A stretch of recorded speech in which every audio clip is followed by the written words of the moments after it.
Welcome back to the Cumbie Show. We tell it as we don't care how you feel. And we have another 2026 schedule preview breakdown prediction video to get to today.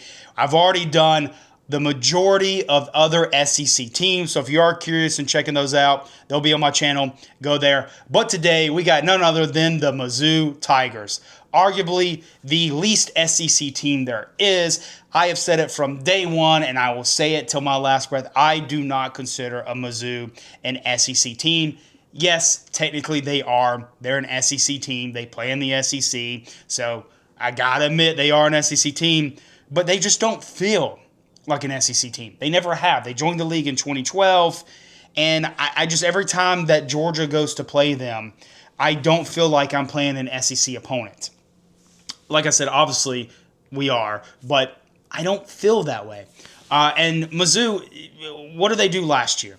Well, they went 8-5 in 2025 overall, 4-4 in the SEC, and that right there, 4-4 in the SEC, tells you exactly who they are as a program.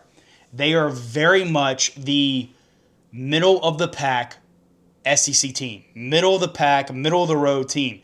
When you open up your dictionary and you go to the definition of middle of the pack team, you are going to see Mizzou right there beside it.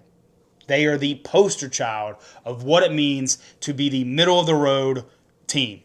They beat up on the bottom half of the SEC, and they lose to the top half of the SEC year in and year out.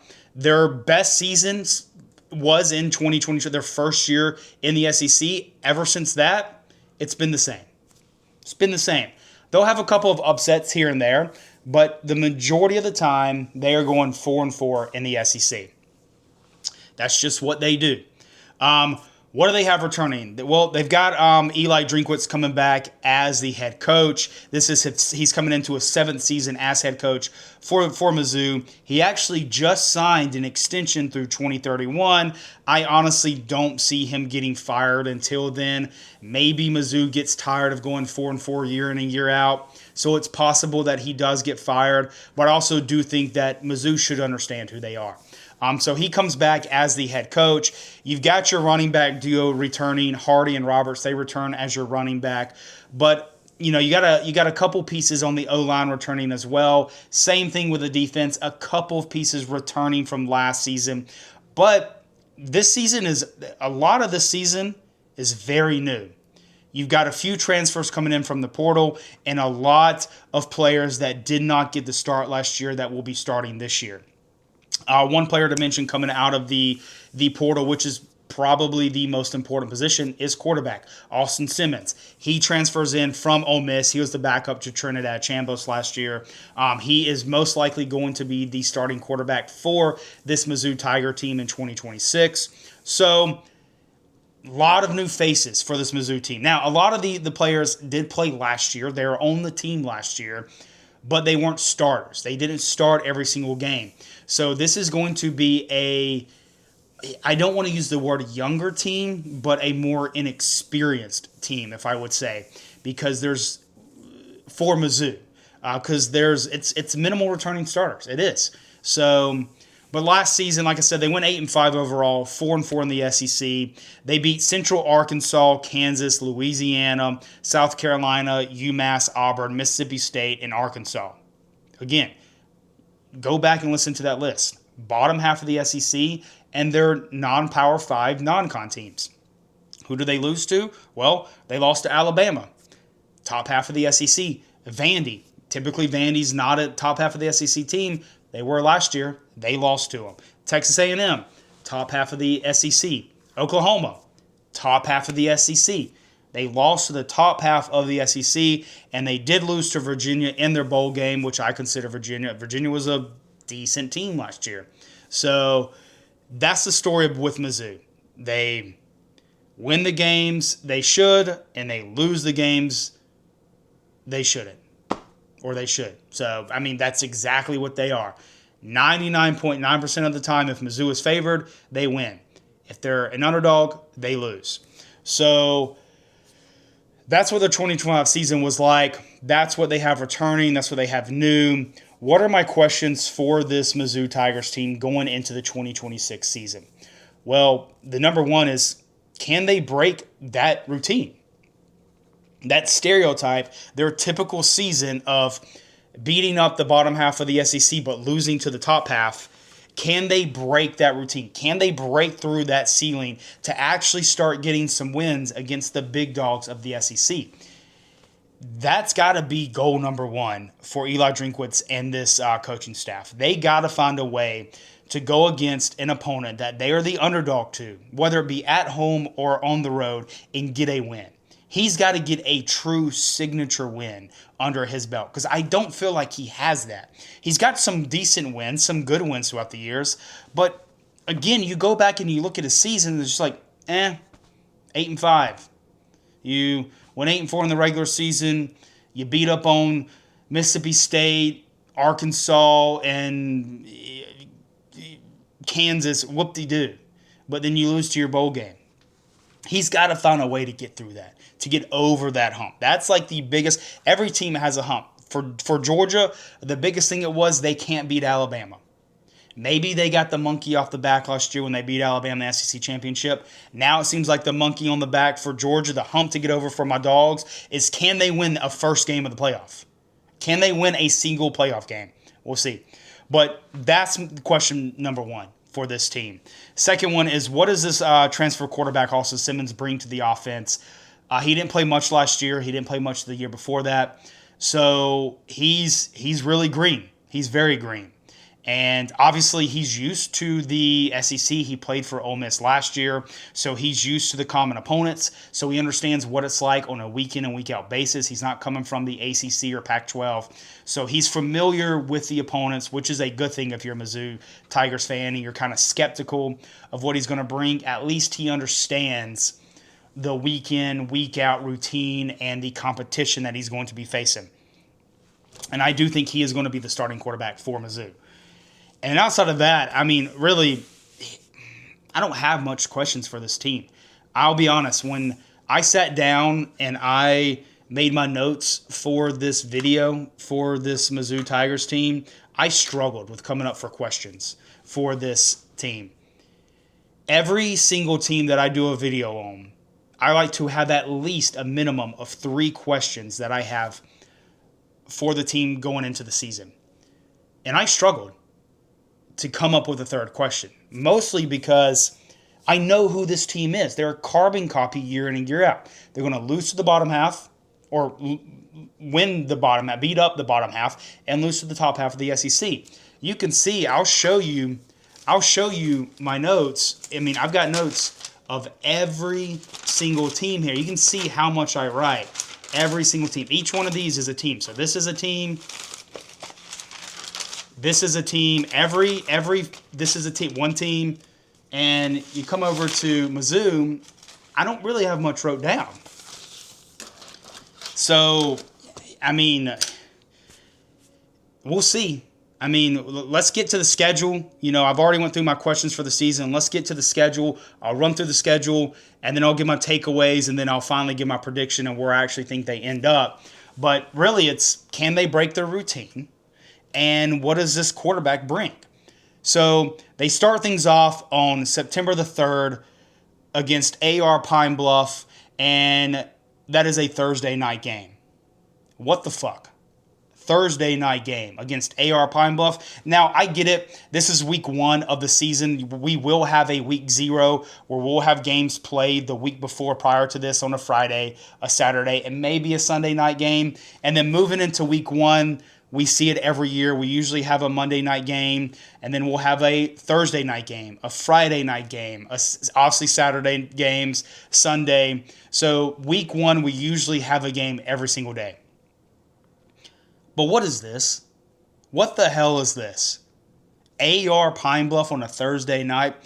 Why would I want to turn on my TV and watch this game? Obviously, I'm going to, because I'm already starved for college football. So I'm going to pretty much watch any college football there is. So yes, I will be watching this game. I'm going to turn my TV on to watch Mizzou take on AR Pine Bluff at home. But this is stupid. So either way, whatever. After that, you go on the road on 9/11 to take on Kansas. That's a Friday night game. Oof, rough date there. Then after that, you are back home on September the 19th to take on Troy. Then you do start your SEC competition, going on the road on September 26th to take on Mississippi State. And then on October 3rd, you're back home to take on Florida. And then you have 2 back-to-back home games on October the 10th to take on Texas A&M. So 2 home games back-to-back, Florida and Texas A&M. After that, on October 17th, you go on the road to take on Ole Miss. And then you do have your bye week on October 24th. Coming out of your bye week on October 31st, Halloween, you got to go on the road to take on Arkansas. And then on November 7th, you are back home to take on Texas. And then on November 14th, you go on the road to take on my Dogs, Georgia. And then on November 21st, you're back home to take on Kentucky. And then to round out your regular season, you are staying at home to take on Oklahoma on November 28th. So that is your schedule. What are my takeaways for this schedule? Well, you don't have a Saturday game until the 3rd week of the season. I already went off on AR Pine Bluff. I mean, it is what it is. I get that these schools can't really control their schedule. Obviously, they have very minimal say in what they do, especially when it comes to time when a game is going to get kicked off. But I mean, you don't have a Saturday game until the 3rd week of the season. College football is meant to be played on Saturdays. It just is. So if I'm a Mizzou fan, I'm kind of ticked off about that. I don't want my first game to be on a Thursday night. We're taking on AR Pine Bluff. And then next week after that, we're playing a Friday night game against Kansas. Now, I do think that Kansas game is going to be fun. This is the second game of the home and home against Kansas. You did play Kansas last season, and you did win at home. So now you're going on the road to fulfill the second half of that home and home to take on Kansas. But still, no Saturday game until the 3rd week of the season.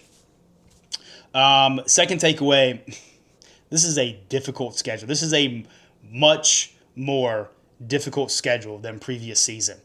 I already mentioned who you beat last year: Central Arkansas, Kansas, Louisiana, South Carolina, UMass, Auburn, Mississippi State, and Arkansas. Last year, you played a lot of the bottom half of the SEC. This year, we all know the SEC goes to 9 conference games. So you don't get that extra non-Power 5 non-con game. You don't get to play another UMass. You don't get to play another Louisiana. So sure, you got AR Pine Bluff and Troy, but there's a 9th conference game, and it's not an easy one. This is a difficult schedule. You got to go on the road to take on Kansas. Obviously, they're not an SEC opponent, but I think that's going to be a tough game. You got to play Florida. I think Florida's going to be tough this year. You got to play Texas A&M, go on the road to Ole Miss, go on the road to Georgia. You got to play Texas, and you got Oklahoma to finish out your season. This is a difficult schedule. I can easily see 6 losses right there. So, tough schedule. Very minimal lower half SEC teams you can beat up on this year. And also, my third takeaway from the schedule is that Arkansas game coming out of the bye week. That's very important. That is a very important game because you very well, and I'm not trying to pick on Mizzou, you very well could be sitting going into your bye week, sitting at what? 1, 2, 3? 3 and 4 going into your bye week. Already with a losing record. If you come out of that bye week and you go on the road and lose to Arkansas, that's going to be tough. Because here's your last 5 games coming out of that bye week. On the road at Arkansas, at home against Texas, on the road against Georgia, and then at home against Kentucky and Oklahoma. That is a very difficult stretch of 5 weeks. That Arkansas game, I think, swings the rest of your season. Because if you go on the road to lose to Arkansas, it's very possible you lose the rest 4 games of your season. So that's a very important game. Have that game circled. What's the floor for this Mizzou team? Well, I think the floor is 3-9. Seriously. This is a difficult schedule. And I did say that Mizzou is your stereotypical middle of the pack SEC team, or just in general, middle of the pack team, where they beat up on the bottom half of the league and they lose to the top half of the league. But the thing about this Mizzou team is that you got to be careful is that a lot of the bottom half of the league is catching up to you. Instead of you catching up to the top half, the bottom half is catching up to you. Vandy has already surpassed you. Do I think they take a step back this year? Yes, but you don't play Vandy. So Vandy is catching up. I think Florida, with their new head coach, I think they're catching up to you. I think they're turning the ship around. Kentucky, I do think same thing with Kentucky. They got a new head coach. I think they are turning the ship around. I think they're getting closer to you than you are getting closer to teams like Georgia, Alabama, and Texas, Ole Miss. So I think the floor for this team is 3-9. What's the ceiling for this team? Well, if it was last year and they only played 8 conference games, I would say 8-4. But since they play ninth, I think the ceiling is 7-5. I do. What's my prediction? I think you go 3-9. I think this Mizzou team goes 3-9. I think they go their floor. I think you beat AR Pine Bluff, Troy, and you get a win against Mississippi State. Congratulations, you go on the road to beat Mississippi State. You get a road win. Outside of that, I think you lose every single game. I think you go on the road and lose to Kansas. It was a close game last year. It was a very good game last year, but you got them at home. This year, you got to go on the road. You might not be favored. And if you are, you'd probably be favored by a point or two. But I think the years past of you beating up the teams that you should beat, the bottom half, I think it's starting to come to an end. I really do. I think they're catching up to you. And I don't think Eli Drinkwitz is doing enough to change. So I think you go on the road and lose a Friday night game against Kansas. I think you lose to first year head coach John Summerall at Florida. I think he gets a good win against you. I think you lose to Texas A&M. I think you go on the road and lose to Ole Miss. I don't see any way you go on the road and beat Ole Miss. I think you lose to Texas, and I don't see any way of you beating Texas. Same with Georgia. I think you go on the road and lose to Georgia, and I don't see any way you beat Georgia. Oklahoma to round out your season, they beat you. I mentioned that Arkansas game and how important that is. I think you need to beat Arkansas to have any hope of salvaging your season. I think you lose. I think Ryan Silverfield, first-year head coach, gets a huge win in his first year and beats you. I got Arkansas going 4-8. I don't think they're doing much better than you. I think they're going to be a lower half of the SEC, but I got them beating you. I think he gets a much-needed win against you. And then because you lose that Arkansas game, I think you really trip up and stumble over the rest of your season, and I think you lose to Kentucky. Will Stein, first year. I think you have 3 losses against first-year head coaches with Florida, Arkansas, and Kentucky. So that's my preview. That's what I got Mizzou going 3-9 in the 2026 season. I think it's going to be a miserable year. Congratulations, Mizzou. You locked down Eli Drinkwitz until 2031. Keep going middle of the pack as always. This year, you're going 3-9. Other than that, over and out.